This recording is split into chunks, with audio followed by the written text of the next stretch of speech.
ये दान की महिमा की कथा है। रोज जो भजन ध्यान यज्ञ करते हैं उनकी महिमा की कथा है।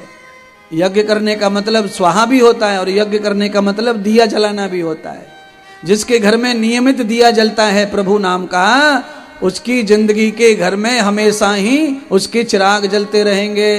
पोते का पोता, पोते का पोता, पोते का पोता होते ही रहेंगे और काम बनते रहेंगे, धर्म भी चलता रहेगा, वंश भी चलता रहेगा। पर क्या करें, कई माताओं को तो दिया जलाना पाखंड लगता है।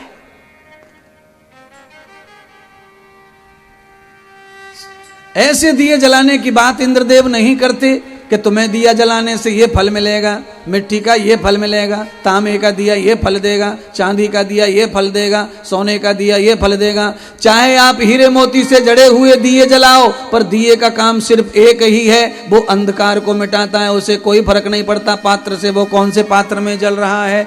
आप कथा स्टेडियम में करवा लो, चाहे कथा आप दूसरे ग्राउंड में करवा लो, ग्राउंड से कोई फर्क नहीं पड़ता कथा में। कथा कहने वाला कैसा और सुनने वाला कैसा, उसका फर्क कथा में पड़ता है, जगह का कोई फर्क नहीं पड़ता है। ये टेंट है, आप घर के सामने लगा दो, वहां बिठा दो, हम तो ऐसे ही चल जाएंगे, धर जाएंगे महाराज।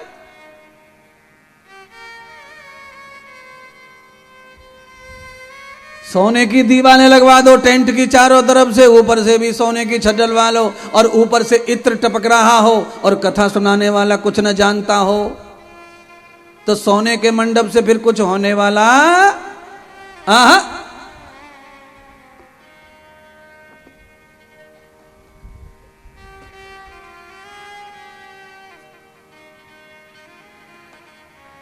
आपके साथ में ये कथा जो है क्या संदेश दे गई, आपने सुन लिया होगा।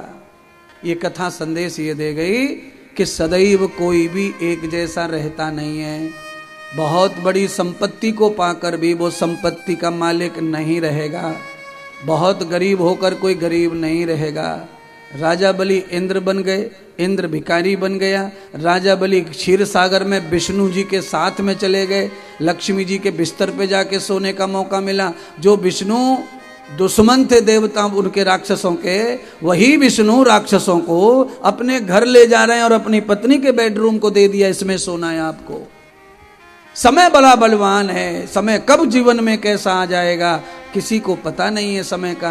इसलिए बंधुओं, कल आपके घर में, कल आपके जीवन में अच्छा समय आना चाहिए। उसके लिए आज आप अच्छा चिंतन करो, मनन करो, कर्म करो। अगर आज आप अच्छा चिंतन मनन करते हैं तो कल समय खराब कभी नहीं होगा। आपने अगर आज अपने घर में पेड़ लगाया है आम का, तो आपको कभी कांटे बबूल के सताएंगे नहीं। और अगर आपने बेरिया को काटो, बबूल को पेड़ लगा दियो, तो आप कितने भी चिल्लाओ, फिर आम आने वाला नहीं है। क्योंकि बबूल के पेड़ में गंगा जल चढ़ाने से भी आम नहीं लगेंगे। गंगा जल पानी से सींचो तो आम आने वाले नहीं है। गंगा का पानी पीने से स्वभाव नहीं बदलेगा।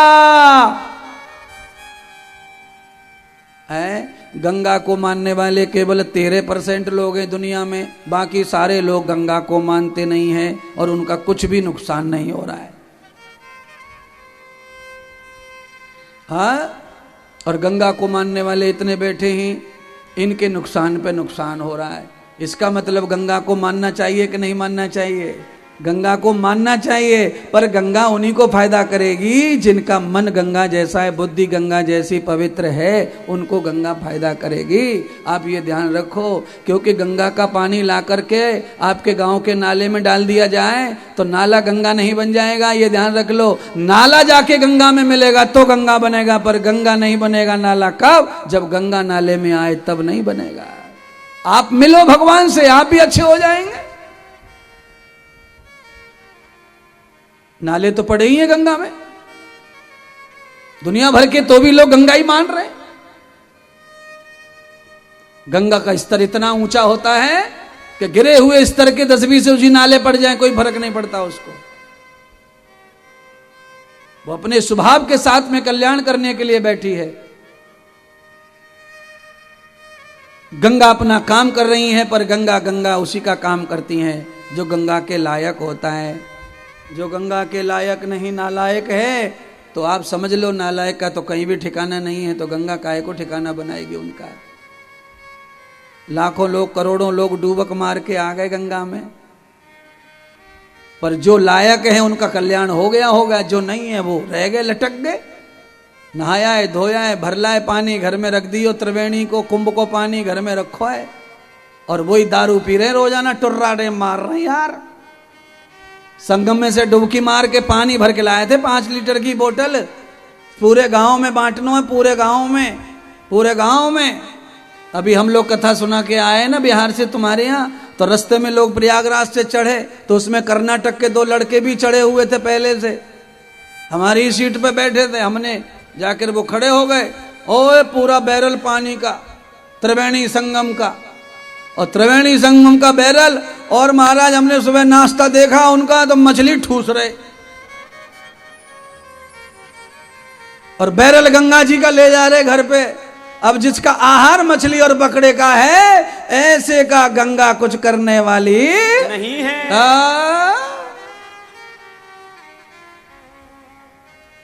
गंगा उसी को तारती है जो गंगा को स्वीकार पूरी तरह कर लेता है। आपके हाथ में फोड़ा हो जाए और फोड़ा का क्रीम ट्यूब लगाएं आप, तो कभी कभी ट्यूब लगा लगा के थक जाओ, फोड़ा ठीक ना होता, क्योंकि ट्यूब अनुकूल नहीं है फोड़ा के। फोड़े के बैक्टीरिया अलग हैं और ट्यूब का बैक्टीरिया मारने का गुण अलग है कंपनी का। फिर ट्यूब बदलो, डॉक्टर बदलो, ट्यूब बदलो। जब बैक्टीरिया के अनुकूल आएगा क्रीम दवा, तब ये फोड़ा मिटेगा। जब तक आप और गंगा का अनुकूलता नहीं बनती, तब तक तुम्हारा फोड़ा ठीक होने वाला नहीं है। तुम्हारे बैक्टीरिया अलग हैं और गंगा की दवाई अलग।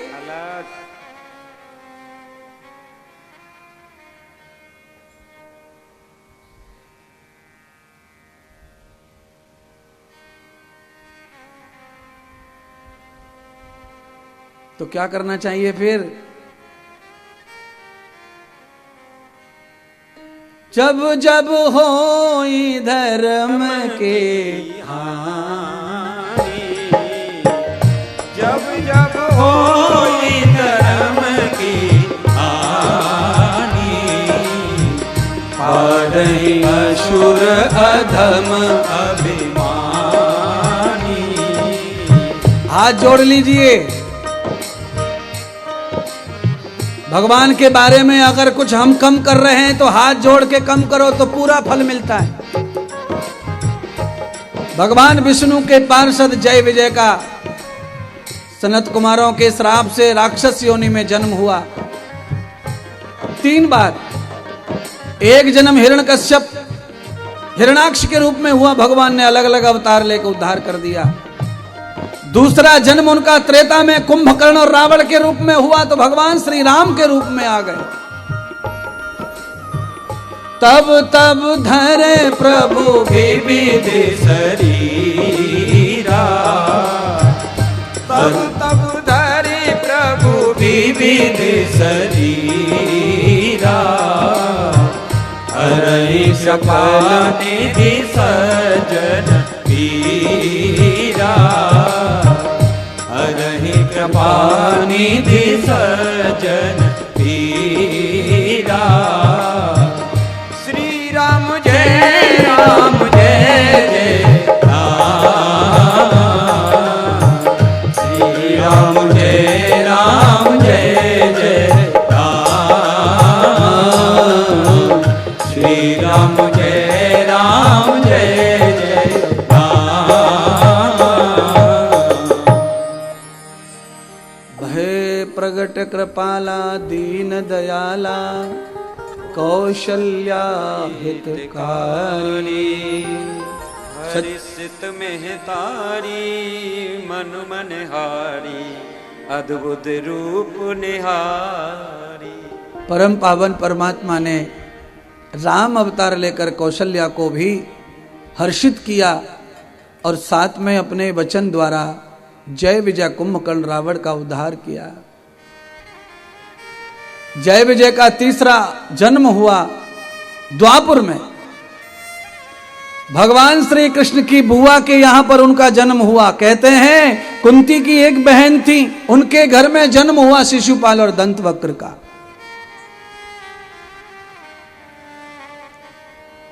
सनत कुमारों के श्राप से राक्षस कुल में जाने के बाद भगवान की सेवा और द्वार पर खड़े थे द्वारपाल, परमात्मा की सेवा करने के कारण उनके अवतार को शुद्ध कल्याण के लिए परमात्मा धरती पर मनुष्य अवतार ले लेकर आए महाराज। इसका अर्थ है कि भगवान की हुई सेवा और भगवान की सेवा करते हुए कोई भी पाप लग जाता है, कोई श्राप लग जाता है, तो परमात्मा सेवक का श्राप पाप सब समाप्त करने के लिए धरती पर पधारते हैं। आप अगर भगवान के सेवक हैं, भजन करते हैं, सेवा करते हैं, कोई पाप अपराध हो गया, किसी ने श्राप दे दिया, तो परमात्मा सब संभाल लेंगे। पर आप भगवान की सेवा से जुड़े रहिए, जुड़े रहिए, जुड़े रहिए।